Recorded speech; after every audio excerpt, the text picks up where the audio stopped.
my computer clock says 10:03. So let's get started. So welcome. I'm Carol Reinking, one of the co-presidents of the League of Women Voters of the Edwardsville area. And this is the 66th annual meeting and our second one by Zoom. I hope next year we can be in person somewhere. Okay.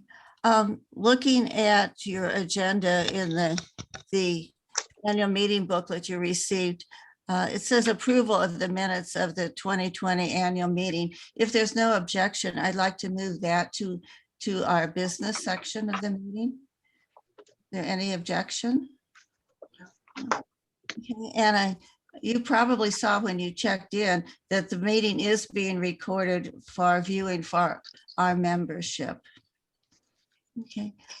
We've talked about the guidelines for our mayor's talks, and each mayor will have 25 minutes for whatever he wants to tell us about his vision for his community. And any time remaining in those 25 minutes will be used for questions, from all of you. And to do that, if you would just raise your hand, and if you have a question, and during the mayor's talk, it would be a good idea if everybody muted their microphone. Yeah, and Joanne Naby will keep track of those 25 minutes. To be absolutely fair, we had a non-league member draw a name from a hat to determine which mayor would speak first. And Mayor Risavy from Edwardsville was, I don't know if you want to say the winner or anyway, you were chosen to go first. So you have 25 minutes for whatever you would like to tell us about Edwardsville, and the remaining time will be questions. Well, thank you very much. First of all, I'd like to thank the League of Women Voters for inviting me to the forum. I guess I would like to start and just tell you a little bit about myself. I've lived in the Metro East for most of all of my life. I've lived in Edwardsville for the past 23 years. I graduated from Boston University with a degree in international relations. While I was in school, I had a chance to intern for Senator Ted Kennedy, which was exciting for me. After I graduated, I started working for a local bank, which has grown into Regions. It used to be called Magna Bank. And I was a division manager. I had 5 branches that I managed, and I worked there for 5 years before I started working for our family business, which is Swing City Music. We had 2 locations, one in Edwardsville and Collinsville. We've been in business for close to 60 years. My dad started the business, and I've been working there for the past 25 years.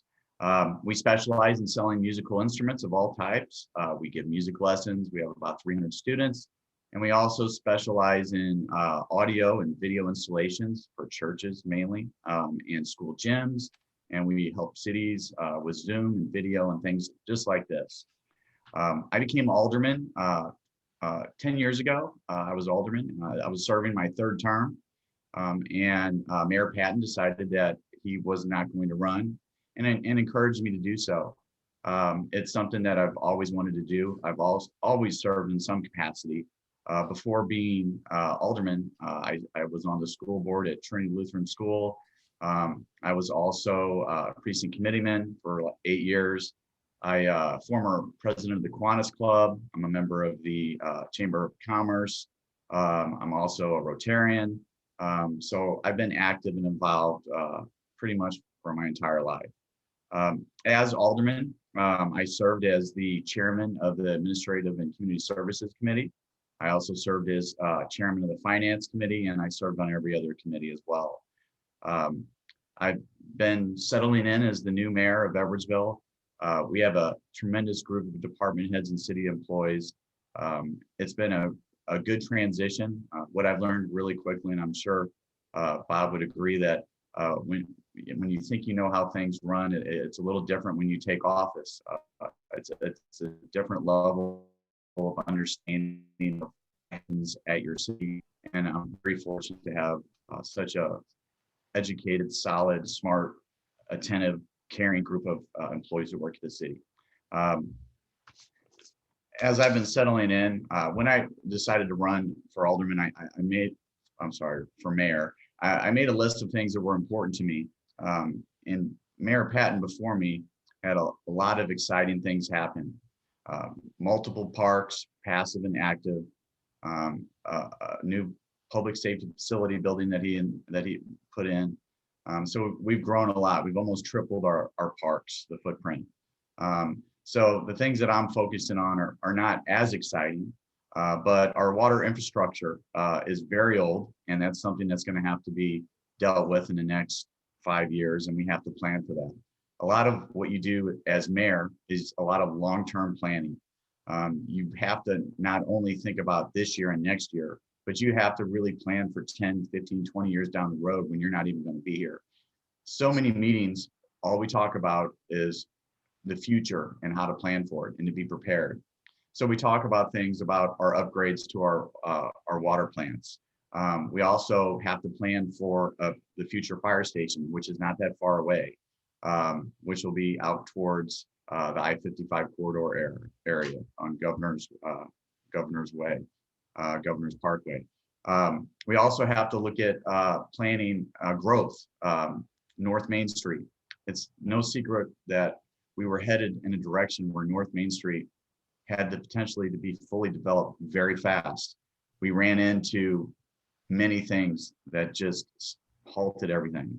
Obviously, the virus stopped business in its tracks, but we also had the Manny Jackson Center that was moving forward that is now no longer moving forward, and Lewis and Clark Community College is thinking about what to do with it.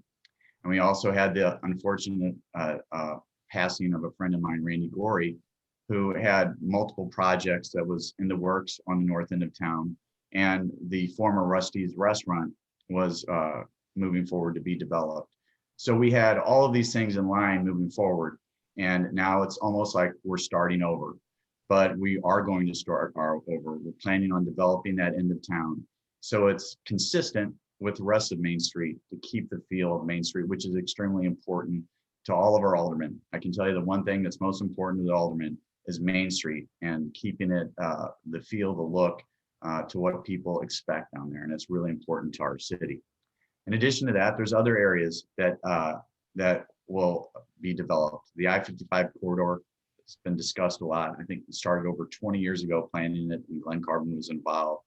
So I keep coming back to planning for the future because we can't stop growth, but we can plan for growth. And that's what we're doing in the I-55 corridor. And most recently, you've seen Anderson Hospital is the first leg there with their incredible building that they have there. And they're such a good community partner. And what we will probably see after that is finished is continued development all the way there, all the way out to the highway on 143.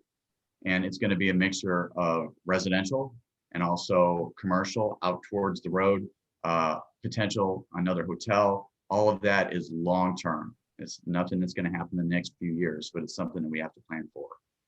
We're also planning on downtown parking. It's been discussed for as long as I've been alderman and a few decades before that.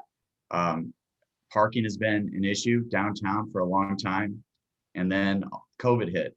So there's parking available now. So we're sitting there and looking at it and trying to determine how to deal with it when people start to come back in full and parking becomes an issue again. Considering maybe a parking garage and maybe some retail around it. Maybe a promenade has been discussed, but that's also something that has to be planned for. We have to figure out how we're going to pay for it. And we also need to do a study to determine exactly how much parking we really need. We also working on continued improvements to our library. They're going through a big renovation right now. I don't know if you've heard about that, but our library is kind of being retransformed.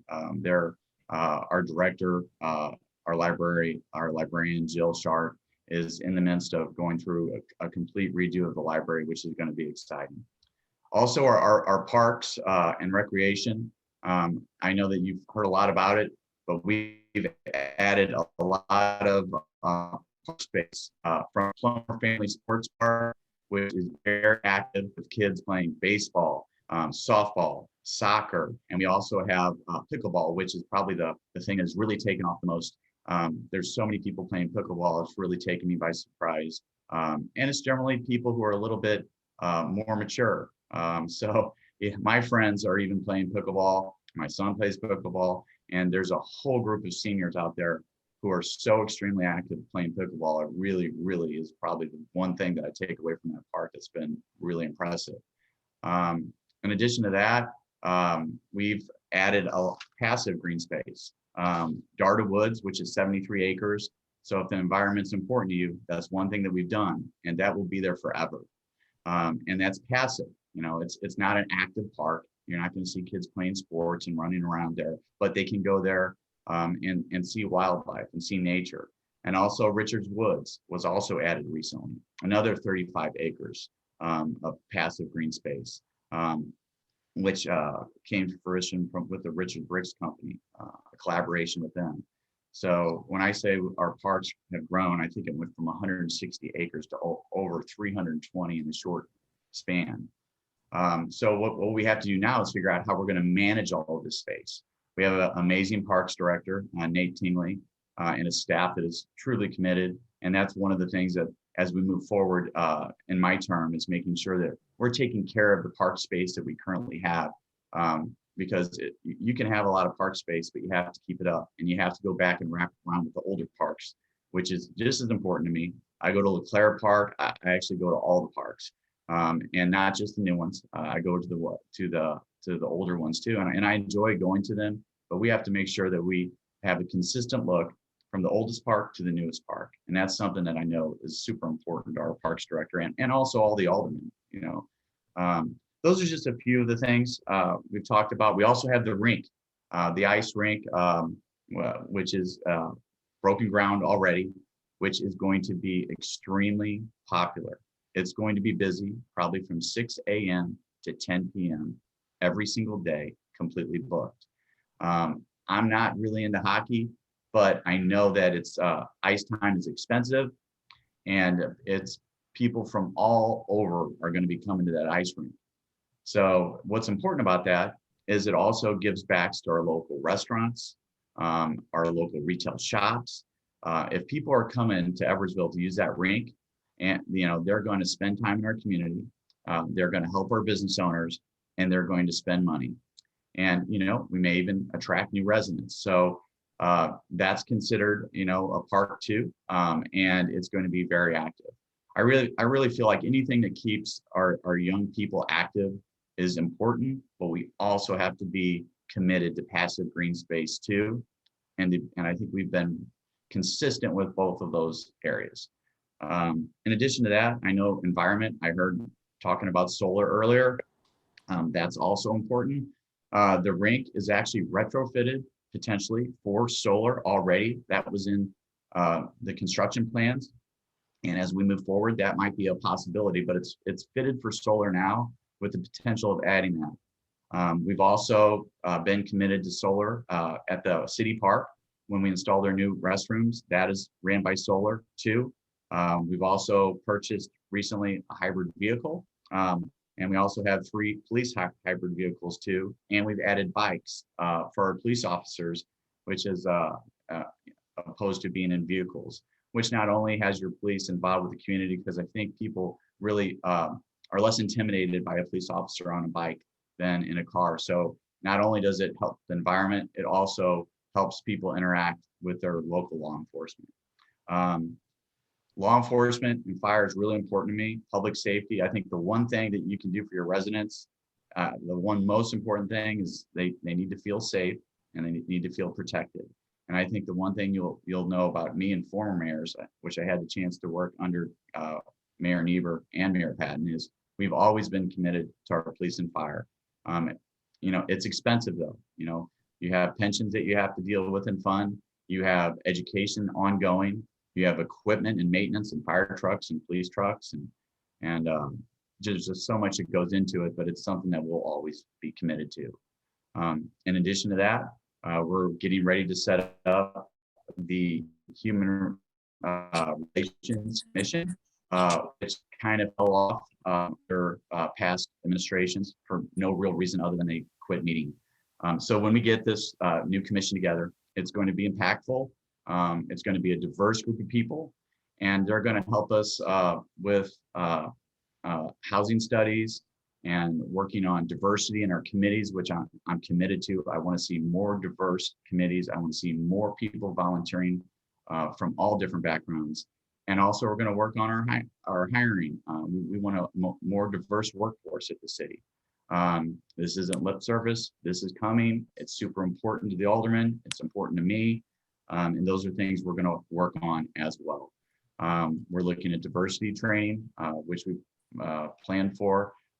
We've also had the open forums. I don't know if I'm sure you attended those. That was done by Mayor Patton and our police chief. They had a series of open forums, and then they actually asked comments from the whole community. And I actually went back and read them, and Mayor Patton put every single comment in a binder. And some of those were difficult to read. You know, sometimes you think your community feels one way and they feel another. And I think you have to be open, you have to be understanding, you have to listen, and you have to realize your city isn't perfect. You know, Edwardsville is not perfect. I think Edwardsville is a great place to live. And I think we are a giving, caring community. But if you think that we don't have things to work on, you know, you just have to realize that there's other people who feel differently. And that's the one thing I think I can do is to help that along, is be open and be understanding and be committed to making Edwardsville a great place to live, a great place to raise your family, a great place to run your business. Because I truly feel blessed to live in Edwardsville every day. You know, I think even though I do like Glen, you know, I truly feel like Edwardsville is an incredible community. I care deeply about Edwardsville, and I care deeply about the people who live here. And I'm just going to do the best I can every day. I'm not perfect, but you know, people ask, how do you follow up Mayor Niebuhr? You know, and how do you follow up Mayor Patton? I mean, if you look at their accomplishments, you know, they've done a lot. And I'm just going to try to be myself. I'm going to be Art Risavy. And I hope that I'm going to do the best I can to do a good job for all of you. Thank you. Okay, Joanne, how many minutes do we have left for questions? We have 10 minutes left for questions. Okay. Okay, Chris. Yeah, unmute yourself. Mr. Mayor, my name is Chris Cruza. I think we've met. I am the chairman of the Cool Cities Committee in Glen, and Glen is going solar in a great way. Saw the article concerning the planned fire department. Fire department in Madison went solar through a grant from the Illinois Clean Energy City Foundation. I know all about it. I know who the contractor was. They didn't have to pay hardly anything for that grant, and they are using solar pretty much. They're hardly using any power off the grid. So early on, I'm recommending that you consider going solar for the fire department and look at one of these grants. These grants are only for first responders, firehouses, and the police department. So take a look at it. I have the number. I'd be happy to facilitate a meeting with your staff in that. I would absolutely let's get it on the calendar. So I think it's a great idea, especially if there's a grant involved. So I think that would be excellent. So Thank you. Look forward to it. Will do. Are there other questions? Rachel? Oh, did you have a question, Sylvia? Yes, I'll wait till you're finished. You can, okay. Hi, Art. I'll be happy to work with you around getting that, looking into that grant. Thank you. As you know, I'm with Cool Cities. But I agree, having a meeting with Chris and getting that information would be, I think if you get involved, that will really help us.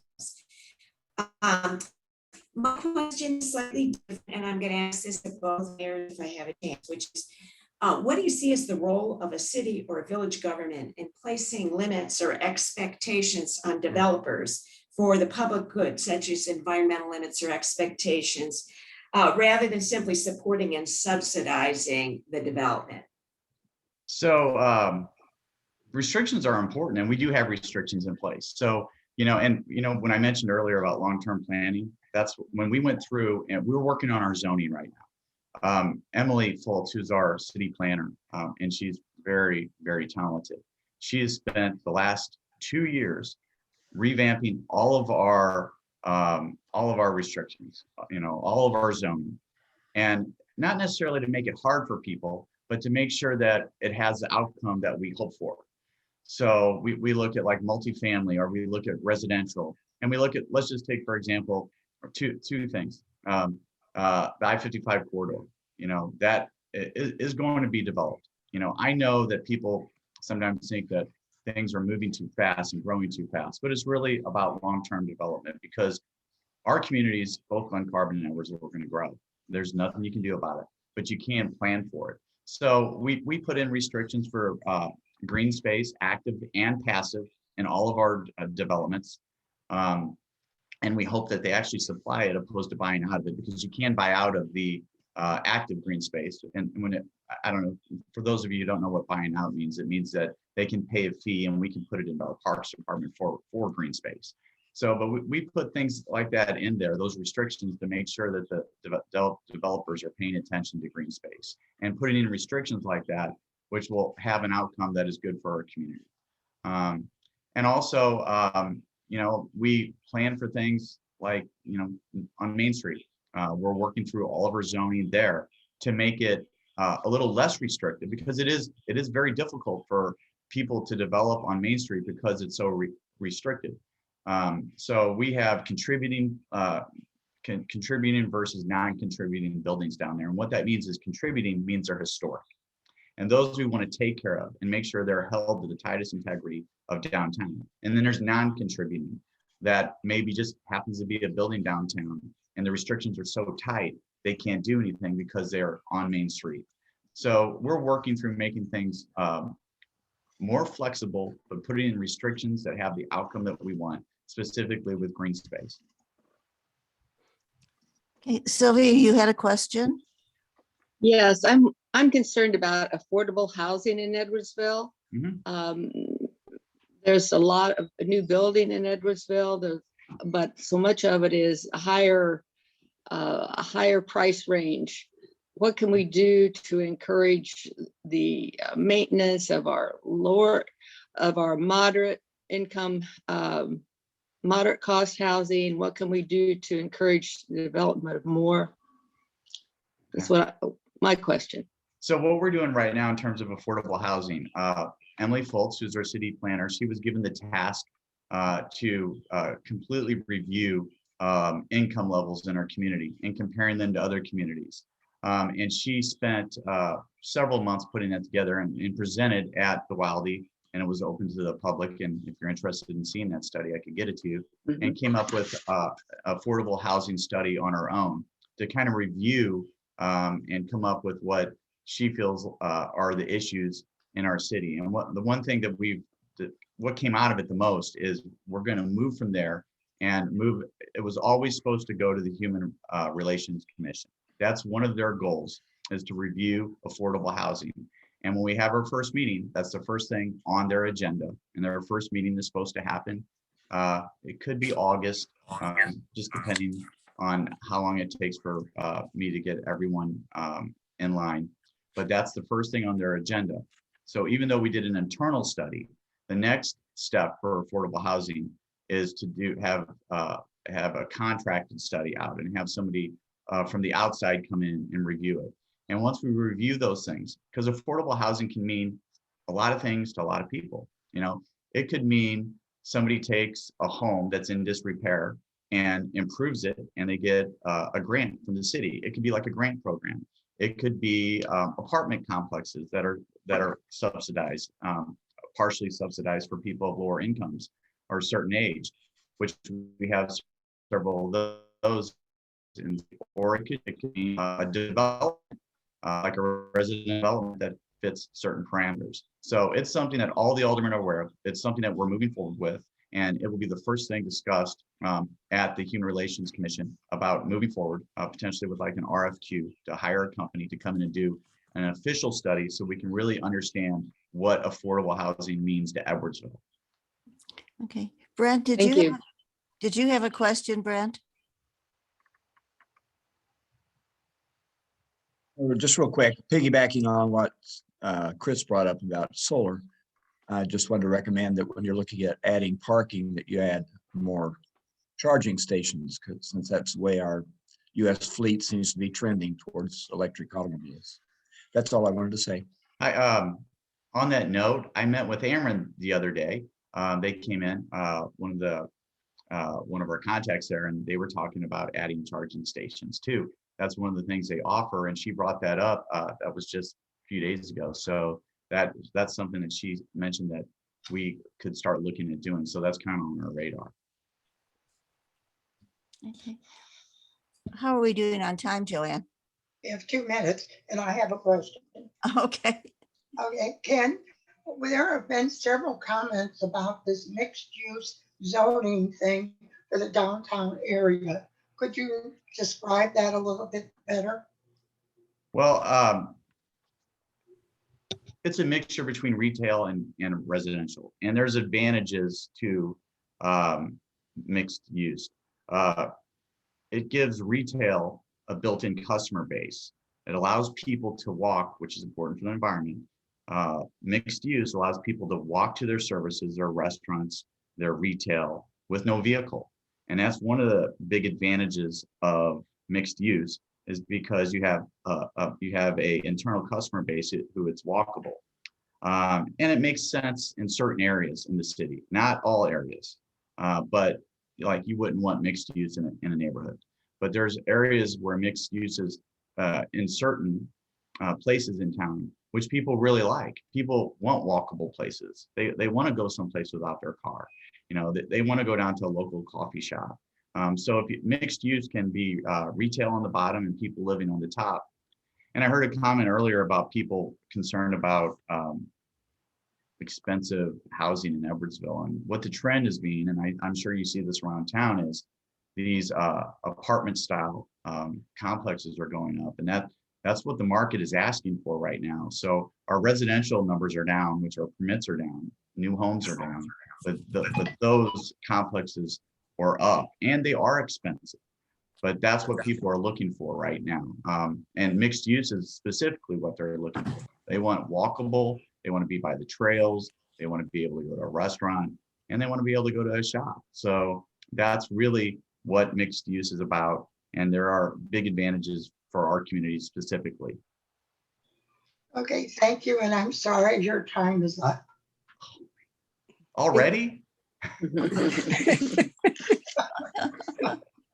John, do you have your hand raised? No. Okay, no, okay. You're muted. Hi, John. Hi, yeah. Hi, Art. I just wanted to point out, thanks for listening, that you're talking about helping green space by requiring that as part of development. And of course, there's like 1,000 municipalities across the country that have inclusionary housing. So that when you have a development that might be mostly upscale, the developer would also put in several affordable units. Mm-hmm. So the idea that this is what people are asking for, there's a number of people who are asking to be able to afford rent or mortgage and work in Edwardsville. There's probably more need for affordable housing defined by what people who work for wages can afford. There's more need for that than there is for luxury housing. The luxury housing is meant to attract new people to Edwardsville. And that's been going on, all these, the great subdivisions, the increase in the price of home. So it's a little, I just want to clarify that the market includes people who can't get into the housing market. So that's the market too. There's a market for those people. And I know you're passionate about that. So, and What? I remember I in our know. conversation, I needed to be at Yeah, that. but I mean, need- I have to wait for months to say a word. Well, So, we're getting close. So call me next week. all right, we'll do it. Fine. Okay, Thanks. okay, Joanne, could we add some minutes to Mayor Marcus's time? Yeah, well, if you want to, Well, I think we went over a bit. I'm sorry. Me. Fine. That was me. That's Okay. okay. Well, thank you, everyone. And I'd like to thank the League of Women's Voters, Susan Jensen and Carol Rinking for inviting me to participate today. Much like Art, I'll start with some background about myself. I'm an attorney at the Gorey Law Firm. I specialize in personal injury practice, accidents. I don't do the asbestos. So I do mostly accident work and personal injury work at the Gorey Law Firm. I attended college at James Madison University in Virginia and came out here to Illinois. And I was actually born outside Chicago, lived in Chicago for many years. And I came out here to go to law school. And I met my wife. She attended law school for her first year and she didn't like it, so she stopped. And she's from Tennessee. So we got married after law school and settled down here in the Metro East. We've lived here since 2004.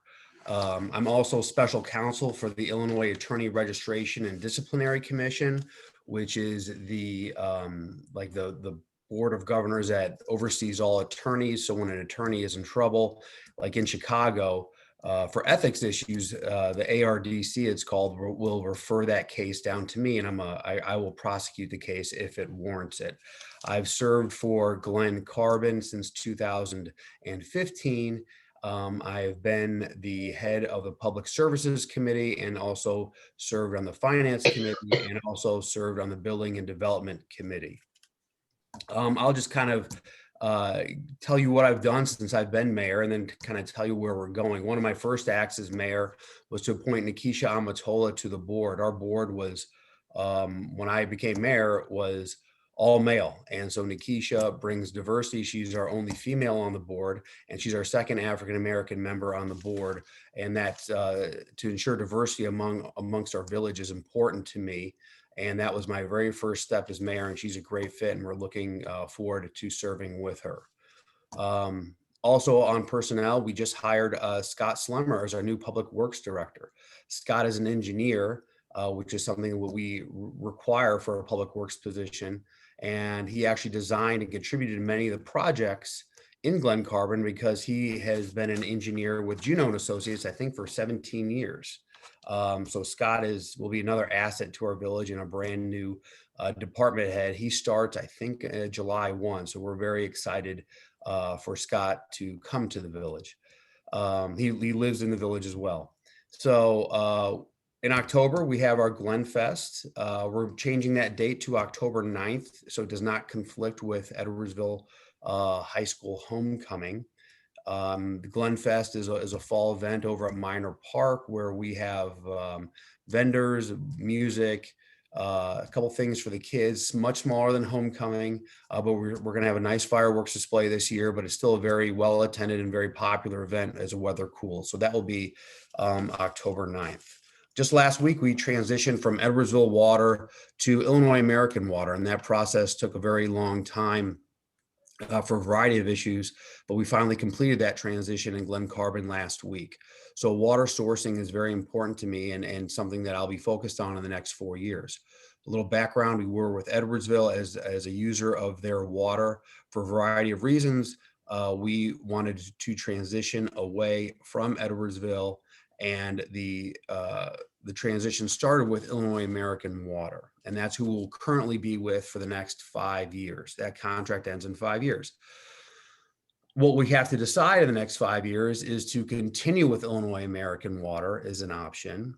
And typically what Illinois American Water does is they offer to buy our facilities and our water infrastructure, and they manage it. I don't know if that's something Glen Carbon will be interested in or not. My gut tells me no, but I'm as mayor, I always tell you, I don't get to vote. I just kind of see what my crystal ball says for the trustees, because they get to vote. Illinois American Water is one option. Another option is building our own water plant. Collinsville just did this, and we will be exploring the next 6 months the costs and the benefits of building our own water plant, so we don't have to source from other communities. The benefits, obviously, is we have control over our rates, we have control over our infrastructure, and we're not beholden to any other community or third party like Illinois American Water. And the last option, of course, would be to partner with another community like Maryville or Collinsville or somewhere else. So we'll be exploring that. But we do have to start the groundwork now in case we do want to build a plant, which will be in 5 years. That process takes a long time. We recently had Officer Sarge retire. He served Village of Glen Carbon for 45 years. Here's our lone motorcycle police officer. We'll miss him. He was fantastic, and if you knew him, he was a great guy. And we're going to honor him at our village board meeting in July. Before I do get to Orchard Town Center, because I know that's what you guys want to talk about, I want to hit everything else first. We also have passed a village ordinance or resolution to update our website. Our website is very, very outdated.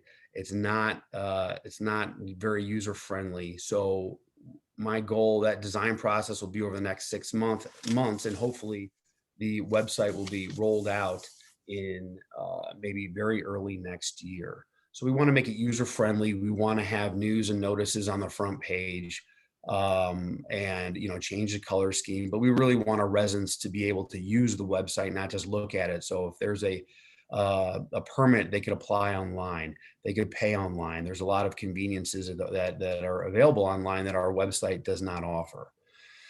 I'm also focused on grants. We have a lot of grant issues that I would like to have more grant opportunities for the village. So I've met with our state legislators just this past week over some grant funding. I met with the county on their grant funding for COVID.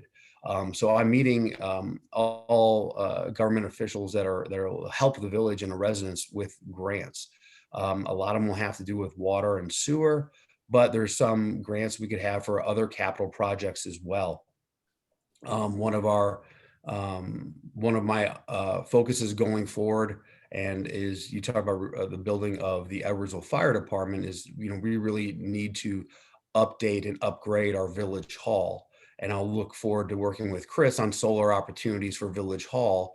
It's really, if you've been in our Village Hall and our council chambers, it's pretty much original. It's from the 1980s, I think.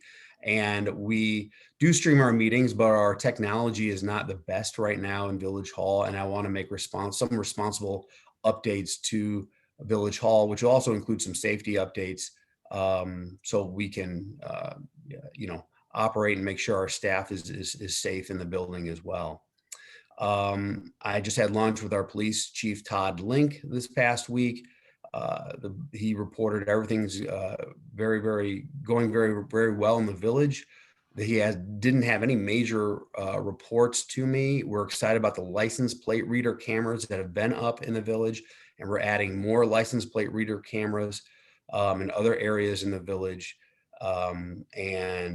He also recently gave a presentation to the village board regarding its use of force program, and that made the paper this past week. It was a very thoughtful program. They have 100% compliance on training, which means every officer is trained in every aspect that we could ask. So, and that's our goal every year, to have 100% compliance, because if you go to other municipalities, they will not have that. So that was very important for us. Let's see, what else could I talk to you guys about? I guess I'll move to Orchard Town Center. So the history, we have Orchard Town Center, and just for those who do not know, there's a 53-acre tract right across from Schnucks. That is Glen Carbon. It is owned by the Focek family. It's the tree orchard there. So Orchard Town Center is a potential development in front of the board now. And I'll kind of give you the history of the property as I know it. The property is privately owned. And this right now is a potential agreement between the private owners, the Fochacks, and the developer. Some people, the village is buying the property. The village is not buying the property. This is an agreement between two private entities. The property, the Fochak property, has been for sale for at least 10, maybe 15 years. And so early on, the developer who developed Deerbergs had what's called options on that property. So they had the opportunity, they would pay the Fochaks money, and I don't know the arrangements, but they would have the option to develop that property. They never did develop that property. I just don't think they could make it work.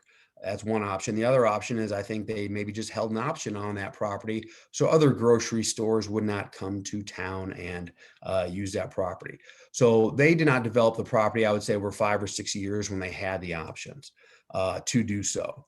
Then a couple of years later, we had another developer that was thinking about bringing Dick's Sporting Goods to Glen Carbon and to hub a development there. That fell through because that's where they did the major research and investigative work that revealed the mine subsidence and the cost to fill the mine subsidence. And then they discovered all the traffic issues with the development. So that development was probably in process for a year or two. Then that went away because they could not afford to do that, to develop the property. So then that was probably 3 years ago now. So now after COVID, we have this developer here, which is Steinberg Realty, and they have a potential agreement with the Fochacks to develop the property. As you read in the paper, there is it's for Menards Development to be the hub, and then there's approximately 14 outlots. Okay, so that is the development before the board. On Tuesday, that will be what is voted on before the board of whether the board wants this development to happen in Glen Carbon. As the TIF part and the business district part is not being voted on Tuesday. What's being voted on is like the preliminary plat and the agreement with the developer. So that would be on Tuesday. The TIF part will be voted on a separate meeting down the line. I don't know when, because that financial part for this is not ready yet. And I'll kind of go into that. So we have the current development is a Menards with 14 outlots, and maybe like next to Menards, one of the outlots would be one larger building with several tenants. And then there's outlots along Troy Road, 159 and Governor's Parkway. There's rumored businesses for those outlots. I don't have any final say in those. But the rumored businesses, you're going to have healthcare, you're going to have restaurants, you're going to have some fast food as well. And but none of that is finalized yet. So the major issues with this development is mine subsidence. Okay, so there's mines all under it, and it costs about $3 million to grout those mines or fill in the mines to make it safe, and you could develop the property. The other one is traffic. And so the way it works is we have engineers, we have hired people, but the developer pays for it to look at the traffic issues. And although this property is being developed in your mind's eye, you can see where it is across from Schnucks, we're addressing all traffic issues that already exist in Edwardsville. And I say Edwardsville because those are the roads that border it. So think about the intersection with Home Depot. That's a very bad intersection. So what this developer is going to do, if it's approved with the trustees, is put a right turn lane eastbound at Home Depot, a dedicated right turn lane. So that'll take some congestion off, even though it's not part of the developer, it'll take some congestion off.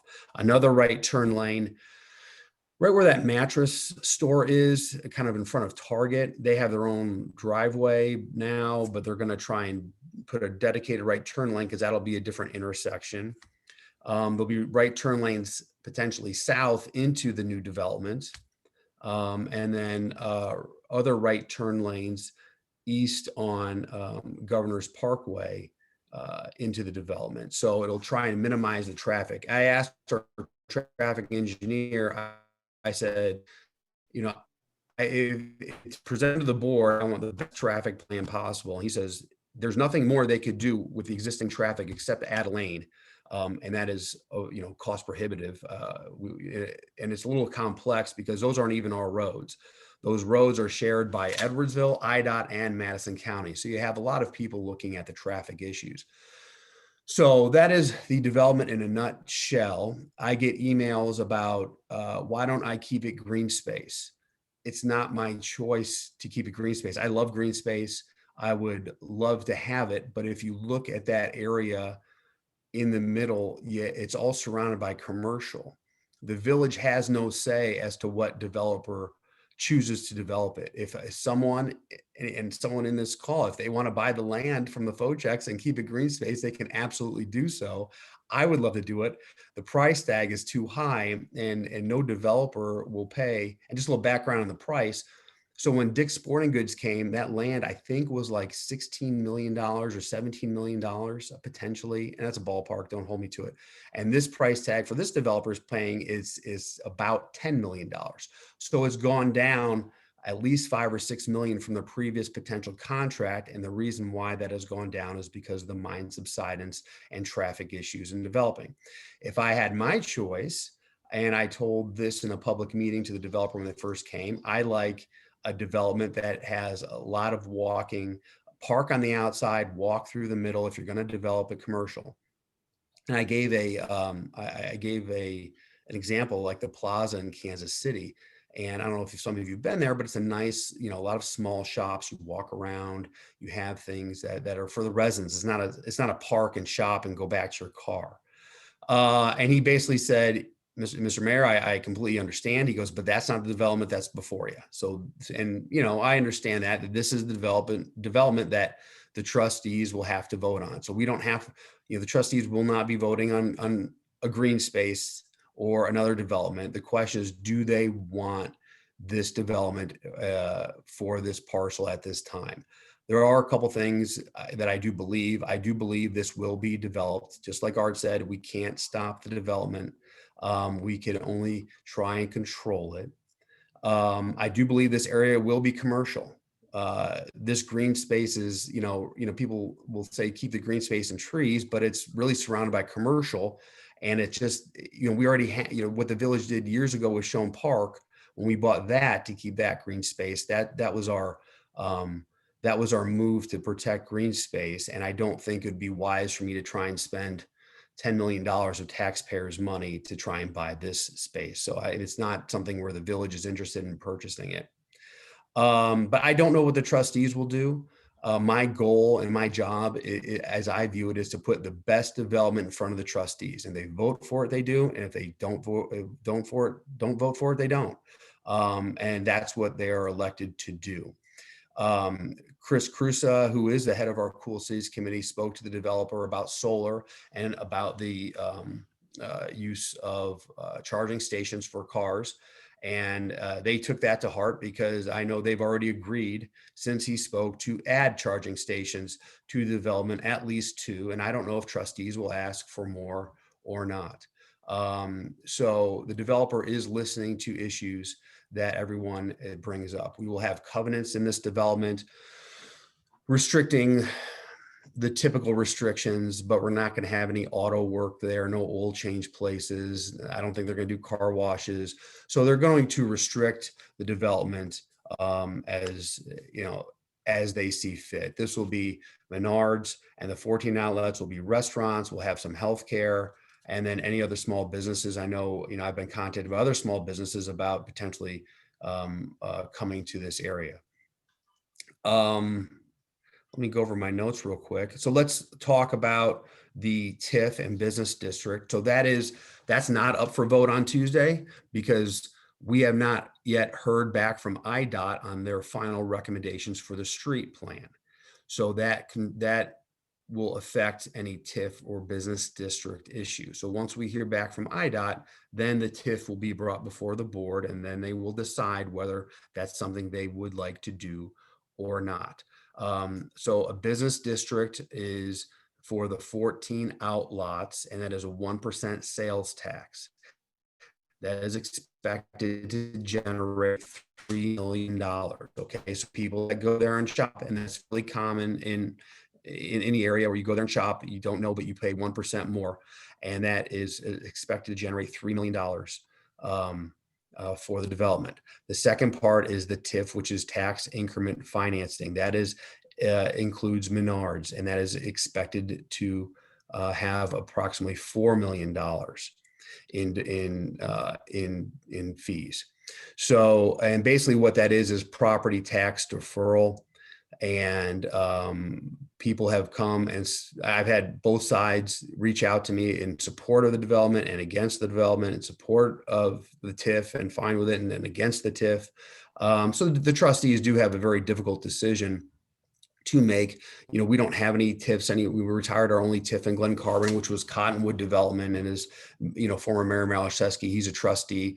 He said that was one of the premier TIFs in the state of Illinois and did exactly what it's supposed to do. So the TIF here is, you know, they're telling me as far as TIFs go, it is a very good TIF. It's minimized as far as cost. It's not a $10 million TIF.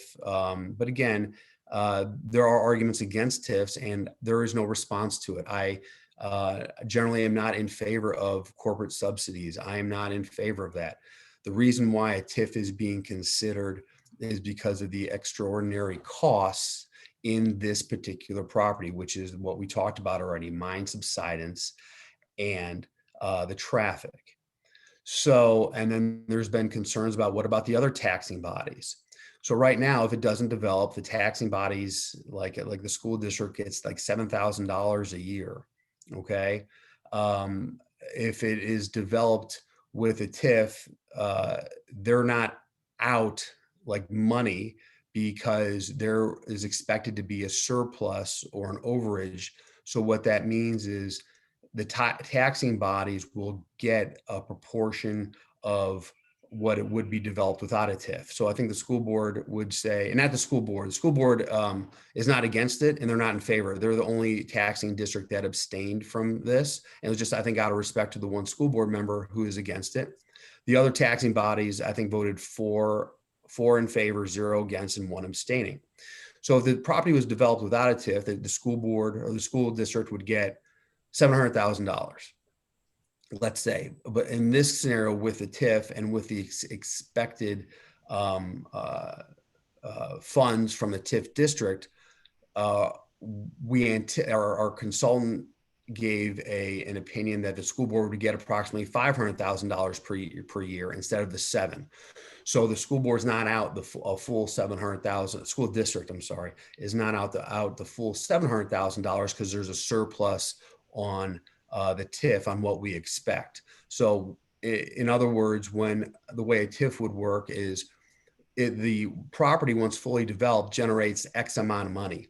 We can take that full amount and pay off the bond for the TIF in 5 or 6 years.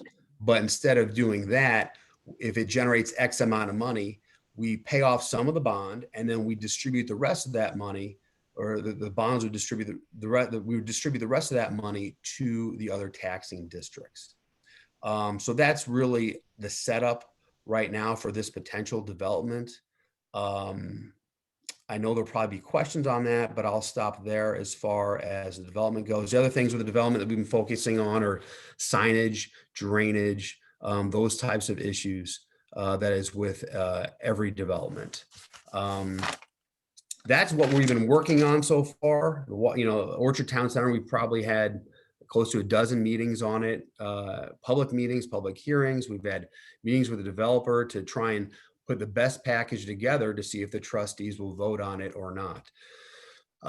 Going forward, just really quickly, you know, where I really want to focus on is the development, continued development and finalization of Schoen Park. It is a great park. People love it and they go there all the time. But again, it's not finished. And so we still have a lot of work to do. It's supposed to be a ball field back there. And I want to continue the funding for Schoen Park. I discussed the updates and upgrades to Village Hall. excuse me, we will have some development on 157, kind of near north of 162. We have a company already building doing the prep for building there now for like a regional headquarters. There'll be further development along 157 on that side. So we are preparing for that as well. I also want to improve parking in Old Town. We have congestion there, especially intersection with School Street and the Wooden Nickel. So there's a parking lot that should be developed, and I have a couple other ideas to try and really improve parking in Old Town while respecting Old Town and not doing development there, because people that live and work and walk around Old Town, they don't want brand new development. There was a plan years ago to try and do something, and that was met with great resistance, and I want to respect that. Also keep property taxes low. I just got my bill. The village is part of the property tax of your entire tax bill is probably 8%. That's what my bill said. So Glenn, if you have entire tax bill, it's 8%. And my tax bill went up $4 for the village's portion from last year. So the tax rate, we keep our tax rate the same. And then the levy that is levied it will determine how much the tax or the property tax bill is actually assessed. So we try and predict what the state will do and the county will do, and so we keep our tax levies as low as possible. So, and I think that since mine only went up $5, next time I'll try and keep it even or try and decrease it if the village can afford it. But again, the property tax funds much of the village operations. So we have a really good, village. We have great people in the village. I love living here. I like serving the residents in the community. We, much like Art said, I just want to do the best job. I give everyone my cell phone number. You can always call me. You can email. I'm working on village communications, so they can talk to residents in a more effective manner. We have a phone tree that I do not like, because people, when they call the village, I want them to get a human. And right now they don't do that for the most part. It's getting better. I'm going to shift some people around and see if we can get some answering the phone a little more consistently, so you don't have to leave a voicemail. And then also, if you do leave a voicemail, I want that returned within a day. Not that your problem's gonna be solved within a day, but just to let someone know that you're heard, because, hey, I got your message and we're working on it. It's going to be a week. It's going to be another day. Tell me more. That's really all I want, because we are very, very busy in the village. As you know, development is booming, and our business, our building development staff is very, very busy. And I'll anticipate one of the first questions from Rachel about limits on developers. We actually get complaints. I get complaints from developers because our development committee and department takes a long time. Well, the reason why they take a long time is because they're holding developers' feet to the fire. So back in the day, our inspectors would do, they would inspect and they would do on-site kind of waivers. Oh, this is fine. I'm sorry? Okay, I'm sorry, but your time is up. My time is up? Yes, I thought I had 25 minutes. you had more than 25 minutes. Oh, I'm sorry. I wanted to leave room for questions. I was just going on and on. I'm sorry. Well, I think a lot of the questions would be going into the orchard development, and you've already covered that. Okay, I agree. I'm sorry for taking too much time. I wanted to be, I wanted to overshare, I guess. And I'm a lawyer, so once you get me going, I'll just start talking. Okay. I do, but thank you so much for your time today. And if you would allow for a question or two, I'm happy to answer it. Otherwise, call my cell phone, shoot me an email, and I'll get back to you this upcoming week. I have a quick one. Chris. Yes. You have supported Chris. our Grow Solar program, as has Edwardsville, and where this is a community program. People think it's a contractor. It's a community-based program to make solar affordable. So MREA, Midwest Renewable Energy Association, which sponsors these bulk solar programs, they gave me this beautiful banner, and I'm trying to find a place where I can put it. Mr. Mayor. I think we can find a place for it, Chris. I think we can. All right, I talked with Jamie about it, but I'll leave that with you. All Thank you right, for I'll your, follow thank you for your support. Okay, Thank you. and I would like to thank both mayors for spending part of their Saturday morning with us. We'll be going into our business meeting. You all attend a lot of meetings, so, but if you would like to sit in on this one, you would be welcome. But if you would like to spend the rest of your Saturday morning elsewhere, we would understand. And thank you so much for giving us the time that you have. Thank you for the opportunity. I really appreciate it. Okay, all right. We will be going into our business meeting, and we have 25 members present, so there is a quorum. So the meeting come to order, and Joanne has agreed to serve as our parliamentarian. And according, you all have personally delivered, somebody personally delivered to you our annual meeting booklet. And if you can see what it looks like. So we will be following the agenda on the first page. And I moved the approval of the minutes from early on until now. So according to my script, I should say that the league's bylaws, the minutes of last year's meeting were approved by a committee of Ruth Ellis, Carol Geib, and Ann Masters. Our secretary, Becky Ellis, will be taking the minutes of today's meeting. And with your approval, I would like to appoint a committee of 3 members to read the minutes and correcting and approving them. They would be sent to you electronically by Becky. So without having consulted prior to this meeting, would Debbie McGuire, Rachel Tompkins, and Mary Pearson serve on the committee to read and approve the minutes? Yeah, you all are mute, so could you tell me if you would serve on that committee? We're being asked to just read these minutes and approve them. Yes, and they will be sent to you electronically by Rachel. I will. Yeah, I will. Thank you, Carol. I will. Okay. How about Debbie and Mary? Okay. Okay. Okay. Okay. Thank you. Okay. Okay. So the next, pardon me, it's allergy season. The next order of business is the treasurer's report, and that is Ruth. And it is on page 10 in your booklet. Thank you, Carol. In the interest of time, I will try to be brief. Essentially, we ended the year approximately $1,800 higher than the previous year.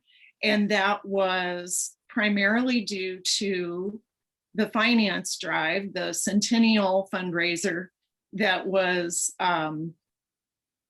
in much of this you can read in the highlights of the year as well and in the committee reports, but it was an idea from John Harvey. Mary Ruth Kettenbach also contributed, and Carol Reinking did the mailing.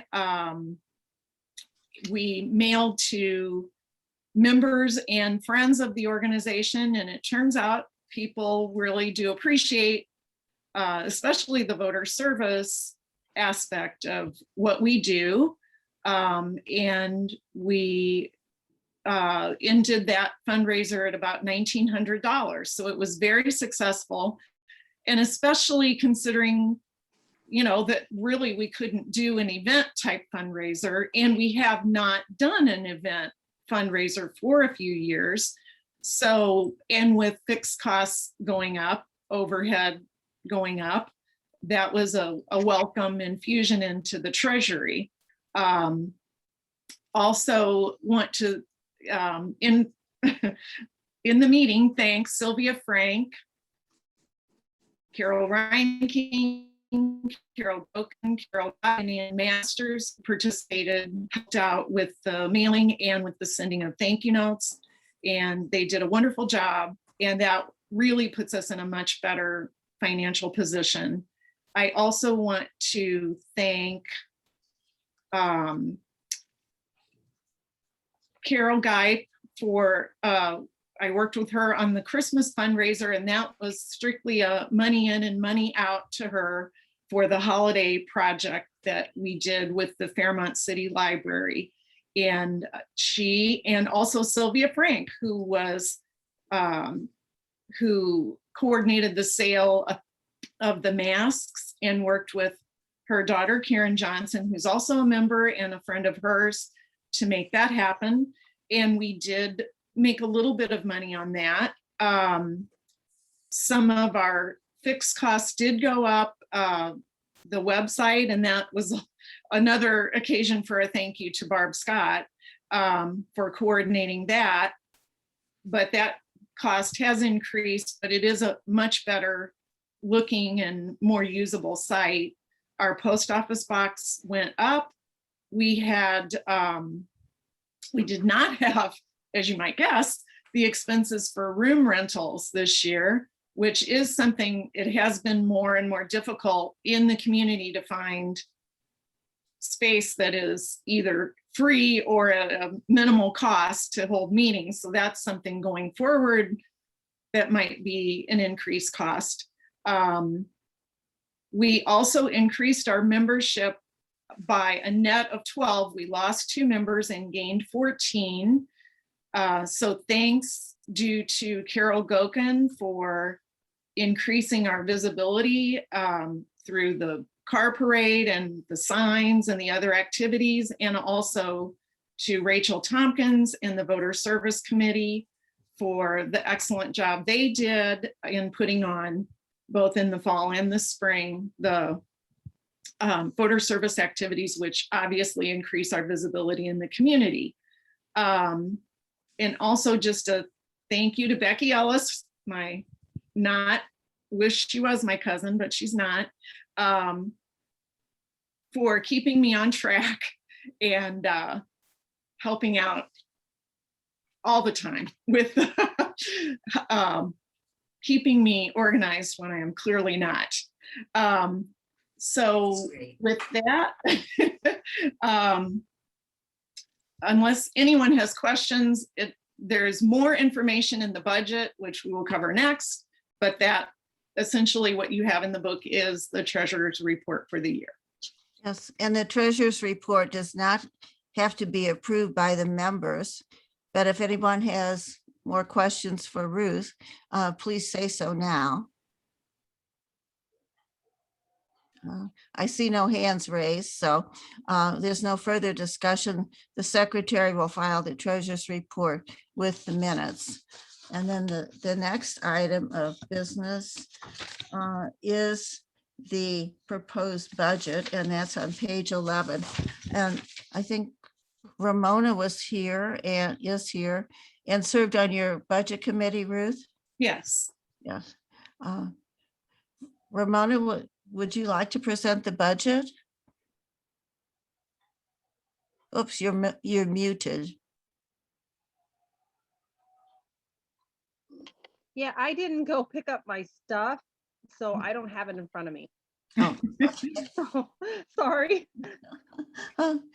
Ruth, can you take us through the budget? I can. That's all right.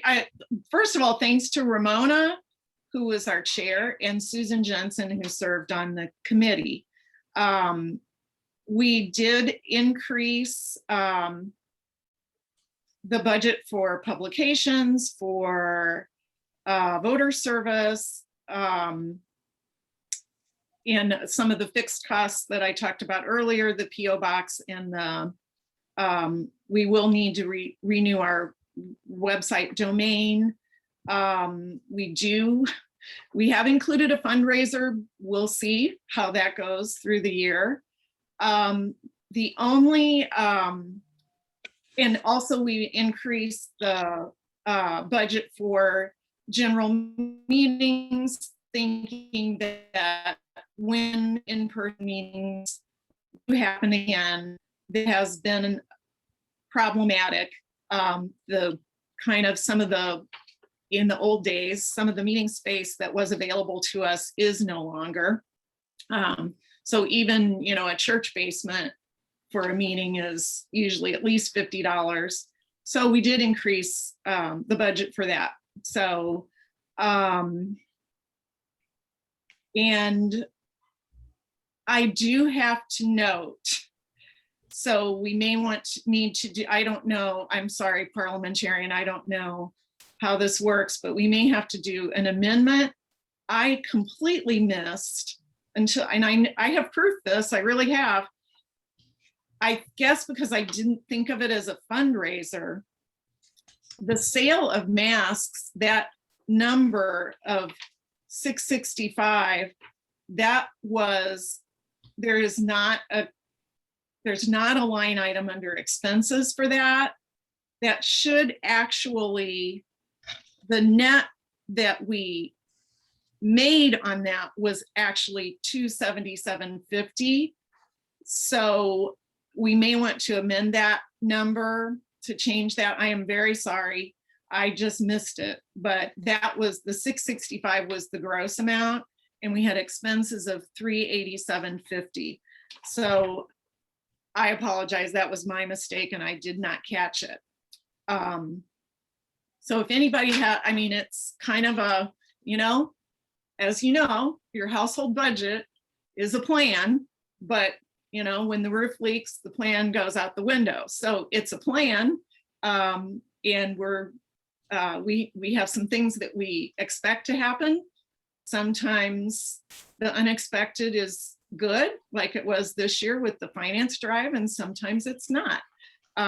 So this is our best guess at what might happen in the coming year.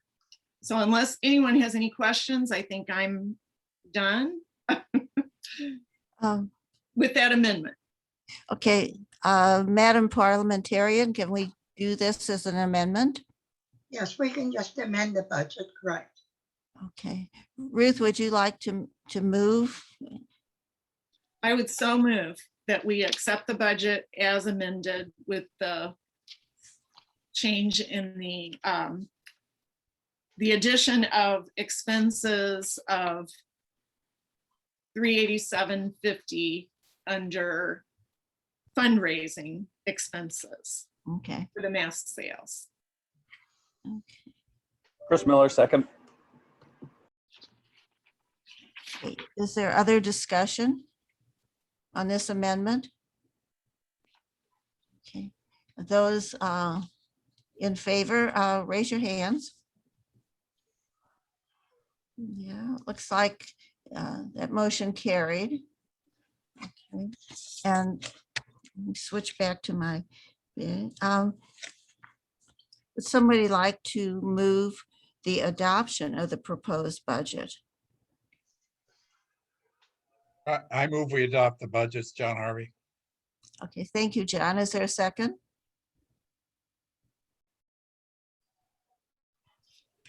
Lorraine seconded it. Okay, thank you. Okay, so it's been moved and seconded that we adopt the proposed budget as amended. All those in favor, please raise your hands. You have to be able to Okay. see, you have to be able to see your hand. Lorraine. I should ask for those opposed. You They put your can't see hands it. down. Those opposed? Okay, the No, motion no. carried. Okay. I have 3 different scripts here. Let me move back. Okay, then next on the agenda is the presentation and adoption of the local program. And that was found on page 22.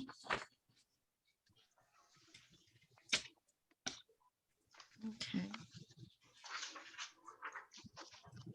So these are the ones that we have had for a number of years and usually carry over. And okay. So we look those over briefly. I move to accept all the current positions as published in the annual meeting booklet as our League of Women Voters of Edwardsville Area Local Program. Okay, is there a second? I second the motion, Carol Guy. Okay. Okay, are there questions or discussion?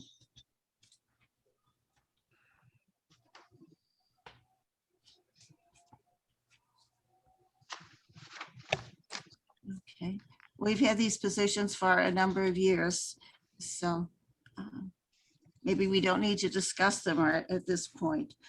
So the next order of business would be the approval of a new study.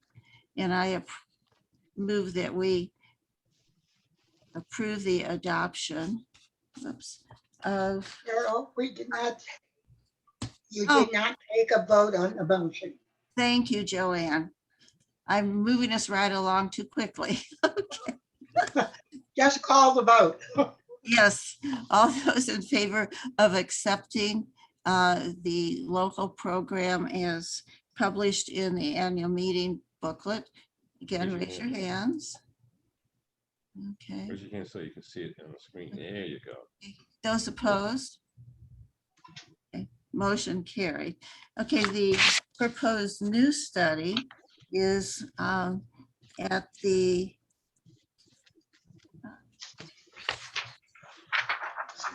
top of page 23. No, 21. This is a recommended new study. Okay. Again, I move the adoption of this new study that has been approved by the board. And it is the study, He has to call for it first. She hasn't called for it. it's the study of the structure of the Madison County Board of Supervisors. The focus of the study might include, but not be limited to studying the effectiveness of the board based on structure, size, representation, and You have to- operation. Wait, she has to call for it. Don't put your hand up. And Dear. it is a rather broad study because we wanted to give the She's gonna committee that call for a works on vote this this. the ability to focus on things that are of relevance. Somebody has to, The board seems to be, somebody the has to make a motion first. the county board seems to be changing She calls a vote. their focus every so often. So that is why there is not a specific kinds of questions that we want answered. We will leave it No. to the committee. Chris, move, Okay, so Great. I had moved the adoption of this new study. Is there discussion?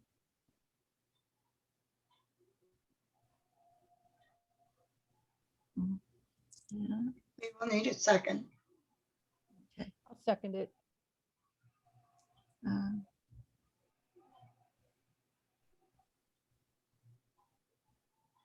No discussion? No questions? Okay.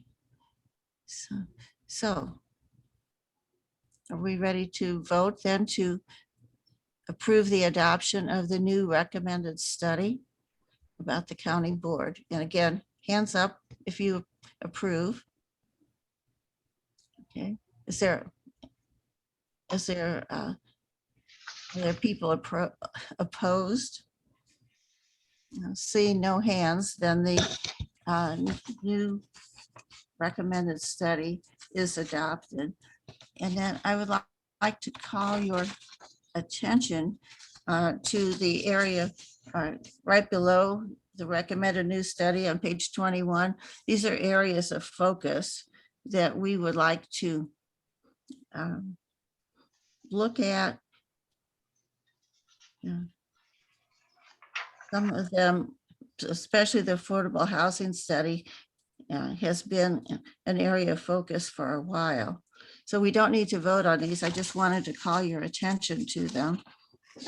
And then on page 23, Joanne and I and Susan and Chris attended the League of Women Voters of Illinois State Convention last weekend. And these are the areas of focus that the Illinois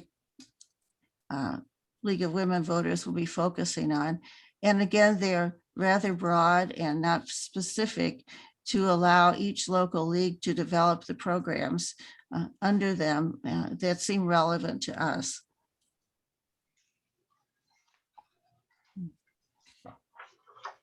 Okay, so we don't need to vote on those. I just want to call your attention to it. And the next, I have a comment. okay. On page 23, it Mhm. talks about address the climate change crisis. Mhm. The Illinois League of Women Voters will advocate for the Clean Energy Jobs Act. Just so everybody knows, the legislation for the Clean Energy Jobs Act has been delayed, but we expect that it will be adopted soon. I just want to bring your attention to that. It's very important.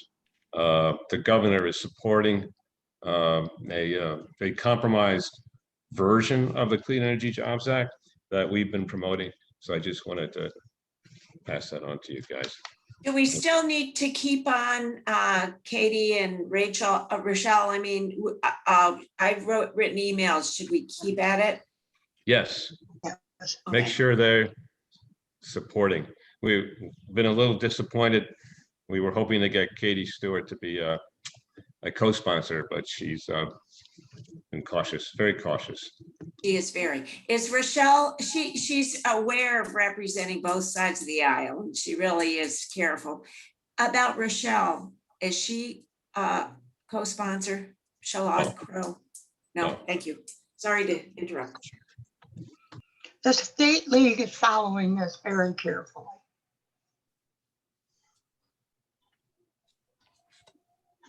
Okay, any other discussion? Okay, the next order of business is the nominating committee, and Meg Oberlag will present the slate of officers, and they're found on page 24 in your book. Hi, can you hear me? I'm Meg. And along with Carol Gert and Barb Scott, we have a slate to present from page 24. And we're very happy that our two co-presidents are willing to take another term because they've done a great job this year, holding us together during this terrible time. And also our first vice president, Carol Geip, has agreed to another term. So that's where we've got top-notch leadership there. And then Carol Gokin will finish out her term this year. She's been doing membership and we're doing fine there. And then we go to Secretary Becky Ellis. And what would we do without Becky and helping us with our Zoom and everything? And then also our treasurer, Carol Gert, is going to finish the term that was held by Ruth Ellis. And then that's our officers. And then our directors, the three directors that are have another year on their term. To get my paper here. Oh, Ramona Clayton, Susan Jensen, and Carol June. And then the directors that are starting a new term are, what did I gonna say? Ramona Clayton. No, they're the ones I just mentioned are the ones that are starting a new term, and the ones that are finishing the term are Sylvia Frank, Ann Masters, and Chris Miller. So this is a great board. They've done well for us and held us together. And we hope that this coming year is going to be more meetings and we can get more young people, newer people involved. Our nominating committee will be Mary Pearson and Ruth Ellis and Barb Scott. And when they call you to serve on the board, please say yes, because being on the board really enhances your league experience, and everybody should take their turn. And I move that this slate be, I'm nominating this slate. Thank you. I'll second that. Are there any nominations from the floor? And anybody that you want to nominate from the floor must have agreed to be nominated.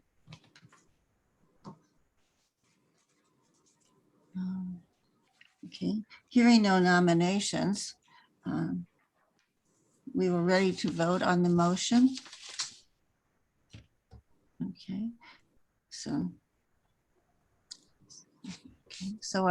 we move to adopt the slate of officers as presented in your annual meeting booklet. Okay, all those in favor? Okay, those opposed? Okay, so the motion carried. Let me find my script. Okay. And that brings us to the bylaws.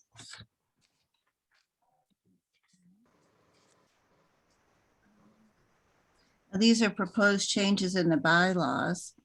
And Carol Geik has worked on the bylaws for us. And they were sent to you about a month before this annual meeting, and they're in the annual meeting booklet on page 24. Okay. So Carol Geik, will you please read the proposed bylaws amendments and out loud, and then move for their adoption? Okay, this is the fun part now. On page 27, after reviewing the bylaws, it was recommended by State League that we put something in our bylaws addressing remote transmission of meetings. And so we have done that, and then we have made an adjustment to something else. So the place we need to go to is page 27 of the booklet under Article 4, Board of Directors, Section 5, Meetings. And the change it's actually more an addition that we're going to make is underlined. If circumstances make it inconvenient or impossible to convene these meetings in person, this is the board meetings we're referring to, in person for partial or full board membership, the meetings may be conducted through electronic communications by means of which all persons can participate. Example, through the use of a conference, telephone, or interactive technology, including but not limited to electronic transmission, internet usage, or remote communication. That is the first change in the bylaws. Next, you need to go to page 29 of the booklet. And we're looking here at Article 6 under financial administration, and we want to go down to the section 3 on dues. We've had some confusion over the years on how to handle people who join rather closely to the end of the fiscal year. So we have decided to make it clearer in the bylaws. The first change was changing the word will to shall, and then we go to the annual dues shall be assessed on July 1st and payable within a period determined by the board. The treasurer shall notify members 1 month in advance of the date. Now that's not changing. Dues are to be paid. New members joining between July 1st to July 31st of a fiscal year shall be assessed dues payment again on July 1st of the upcoming fiscal year. Members joining after February 1st shall be assessed dues payment on July 1st of the following fiscal year. Those are the changes made trying to clarify that problem that has come up and the treasurer has faced many times. The next change to the bylaws is on page 30. And that is Article 7, meetings, Section 1, general membership meetings.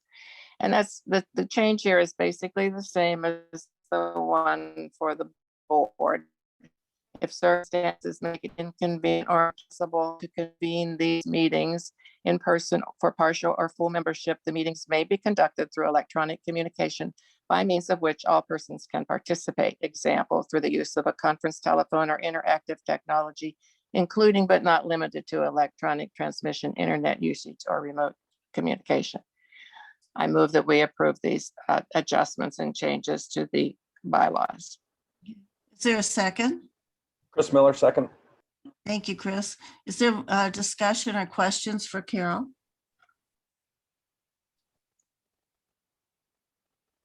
Okay. Good job. Okay. Yeah, I have just one item on page 29, Carol. Yes.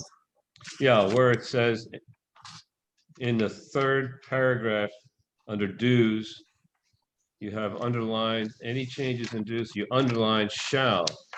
Is that a change? Yes, that is a change. Simply a little technical change there. The word was will, and throughout our bylaws, we've used the word shall. And for some reason, the last time it was written on, that was worked on, they used the word will instead of shall. So I just wanted to change it back to shall to be consistent with the rest of the bylaws. Okay. Are there any other questions or discussion? Okay. Those in favor of adopting these changes in the bylaws, raise your hands. Okay. Those opposed? Okay. The motion carried. Okay. And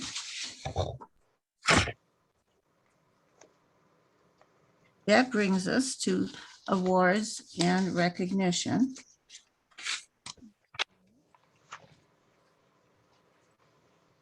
And we need to recognize Ruth, who is retiring from the board. Is this your second term or your third, Ruth?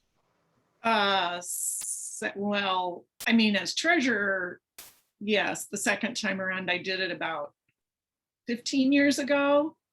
And I've lost count how many times I've been on the board. But thank you.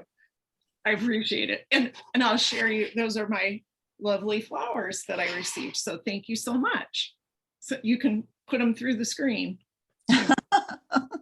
Well, we're so used to still meeting in person. We thought, oh, Ruth's not going to be there to get her flowers. That's right. That's right. So thank you very much. And thank you to Joanne and Carol. I will echo what someone said. Meg said, who's also served on the board more times than she can count. Thank you so much for your leadership and your tolerance of me and your keeping us together and getting through the, an interesting year, we'll put it that way. So thank you. Yes. Well, thank you, Ruth. And we will look forward to seeing you at our meeting so we can visit. Thank you. Yes, we will do that.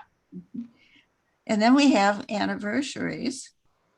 And that's Ruth Ellis.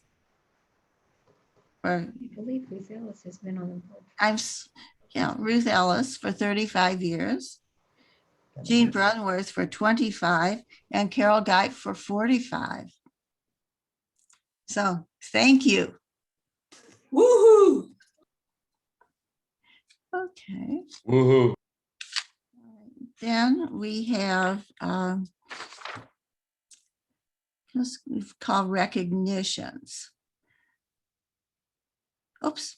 I wanted to call your attention to our new members on page 25 in your annual meeting booklet. Okay.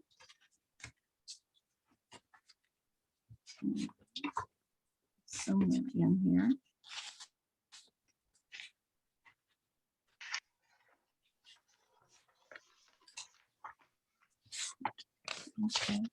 Do you all have your annual meeting booklets, or should I read the names? So I'll read them. It's Pat Mock, Catherine Rezabeck, Sandra Baxter, Jane McKinney, Laura Masters Spates, Catherine Kerber and Debbie Mann, Drew and Temco, David Gogan, who's Carol Gogan's spouse, John McGuire, who's the spouse of Debbie Meadows McGuire, Lisa Boster, Casey McKinney, and Ann Stolte. And then we have a lot of people to recognize, particularly those who distributed the annual meeting booklet, in all that hot weather, and got it to us on time. And that was Becky Ellis, Carol Geip, Carol June, Connie Funkhauser, Carol Gerd, Ann Masters, and John Harvey. So thank you. And I want to also recognize, again, Becky Ellis and Barb Scott for all of your help with all the electronics.